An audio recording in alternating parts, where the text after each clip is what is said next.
Longneck Manor. I'm the Director of Animal Care here. And we actually wanted to kind of go behind and talk about a little bit more in depth Tana's birth with our new baby Winifred, aka Wini. For this birth in particular, I think everybody was a little anxious. This was Tana's second pregnancy. However, the first baby unfortunately didn't make it.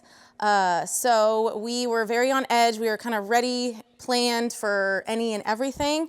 So we were checking the cameras all day, every day, just so that we could make sure that we were here on property and present for this birth. With giraffes, and honestly a lot of different animals, when they are a first-time mom, they don't always necessarily have such great motherly instincts. So when they do give birth for the very first time, you kind of never know if they are going to accept the baby, if they are going to lick the baby, nurture the baby straight away. You always hope for the best, but you do kind of have to plan for them not to accept the baby and to be motherly from the get-go. So for this birth in particular, we kind of talked about in months before. I mean, giraffes are pregnant for 14 to 15 months. So when we found out Tana was pregnant, luckily we had a little extra time to talk about it. We talked about if Tana wasn't mothering to this baby, what those options would look like. Obviously, we wanted to set up just the stall in the barn in general for Tana as peaceful and calmly as possible. Tana is an individual that she doesn't like to be by herself. I mean, that's most giraffes. So we had planned to keep Betty, who is her mother, in a stall with her overnight, or during the day in the stall beside her, so that she just had another giraffe presence there with her to ideally try to calm her, so that if she went into labor, she had Betty there, just because they do have a herd mentality.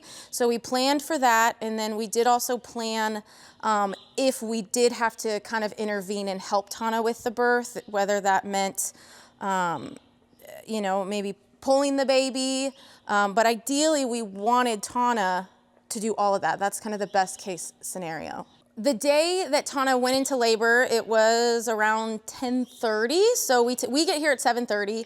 And we, doing our normal routine of cleaning the stalls, shifting out giraffes. We kept Betty in that day, which was, because since they're pregnant for 14 to 15 months, we saw our male breeding Tana. So that was kind of our timeline. And then we kind of did the math. So we anticipated her going into birth in February. So starting February, we kept Betty with her. We had people on schedule checking the cameras practically every hour. Morning of, I think with her first pregnancy, it was like an hour for labor. For giraffes, it can be anywhere, I've read anywhere from an hour, maybe up to 6 hours. So for this one, knowing kind of that time frame, immediately called the vets. They booked it here, they got here quick. So the vets were here when just one little hoof was sticking out. And we had people on all gates around the stall, so that if we had to intervene and maybe help Tana in any way, we just had people everywhere. We had all the staff here for the birth. However, we didn't want 15, 20 people just in the stall watching. So we only had, I think, maybe 4 staff members that I had designated with the vets that were going to be present and helping. The rest of the staff would be in the office so they could still watch. But we wanted to mitigate as much, we keep it as quiet as possible. I don't think I've ever heard the team be as quiet. We made no noise just so we could give Tana the most peaceful space that she needed. The show is on. Tana's in labor. When we say in labor, that means that our calf is, the front hoof is sticking out. One is, the other will probably bent a little bit. It'll come out in a little bit. It could take another 30 minutes to an hour before we have a birth. We'll see. But we want to keep her calm, and her mother, Betty, is right next door, and they're nuzzling, but Tana seems more interested in food and Leah right now. But as long as we keep her calm, hopefully she'll stay calm when the baby's born. And she's already been eating the placenta that came out, so that will help her bond with the baby, so she'll recognize this is a baby. That's a very good sign. You're going to be such a good mama. You're going to be such a good mama. All right, so we're already about an hour and a half in, which is different from last time, because last time whenever she gave birth, it only lasted an hour max. So we still have a little bit of a ways to go. Yeah, and she's still got the 2 hooves out. Yeah, still 2 hooves out. We're still waiting to see snout. After we see the snout, we know the head's going to come next. And then after the head comes is the hardest part for her, which will be her shoulders. Yeah, and the vet's here. Like, we're up on the 2nd floor Yep. of the barn. We're on the catwalk. All the vets are down low, so we're ready to intervene up here if we need to. But we're also here to provide her encouragement, if you will. So when she comes for snacks, we've been giving her snacks over here. All right. Cool. So stand by. Yeah, Okay. stand by. I think there was a moment, I mean, at least for me, when the baby dropped, it was silent. And for me, it was the initial baby movements and seeing how Tana reacted to those movements. Luckily, when baby had its first movement, Tana stood there and looked at her. And then as more movement happened, Tana stood there, kind of sniffed her, because if there is movement, sometimes, you know, they could think it's a predator. Ideally, you want mom to start licking the baby. You want to start licking the baby clean to get the sac out of the airway so the baby can breathe. Tana didn't necessarily do a lot of that. She licked it a little bit, but she really just kind of stood over Wini. She didn't really help Wini get up. A lot of times you'll see with moms, they start nudging baby a little bit. They start kicking it a little bit. Tana didn't really do much of that. We kind of joke Wini did everything. Wini stood up on her own within 30 minutes, pretty successfully. But Tana, she stood there over her, so there was almost like kind of a protection, but it was interesting to see. With Tana, and this being her second pregnancy, however, her first baby never nursed. So essentially this was kind of Tana's first time being a mother. So when Wini was born, and you know, we kind of acknowledged like, okay, it'd been 10, 15 minutes and Tana was doing great. When baby tried to nurse, we didn't know how Tana would react because she's never had the sensation of a baby nursing off of her.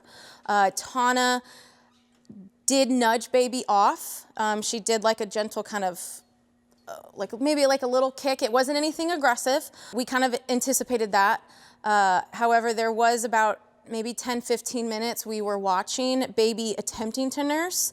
Tana, typically what I've seen, especially with Betty, is she will guide the baby to the udders. Tana didn't do any of that. However, baby knew right where to go. She kept trying to nurse and Tana just kept nudging her off. And then there was a little bit more of an aggressive kick that we decided, okay, we need to intervene. Honestly, Tana was great. She actually walked, so we're up on our catwalk.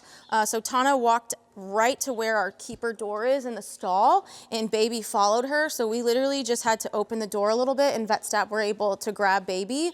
Tana at this point was in stall 2, and then baby, we actually put her right where she's laying down right now. We put her in stall 1, so we could kind of figure out a plan, because ideally we want mom and baby to be together and baby nurse from mom. However, sometimes babies, you know, mom doesn't let them nurse, baby's not latching, things like that, and you have to intervene.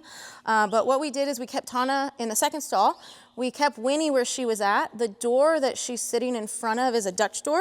So we actually opened the top door, and Wini was on one side, and Tana here, she was still able to sniff baby, and that is actually when we saw Tana really showing more motherly instincts. She really started to lick all over the baby, which were really good signs that we hadn't seen right when Wini was born. Because we wanted to keep Wini with mom as much as possible. We didn't want mom to stress that baby wasn't near her. We didn't want baby to stress that she wasn't near mom. So we basically, with staff, we kind of just made like a human little, what's that game called?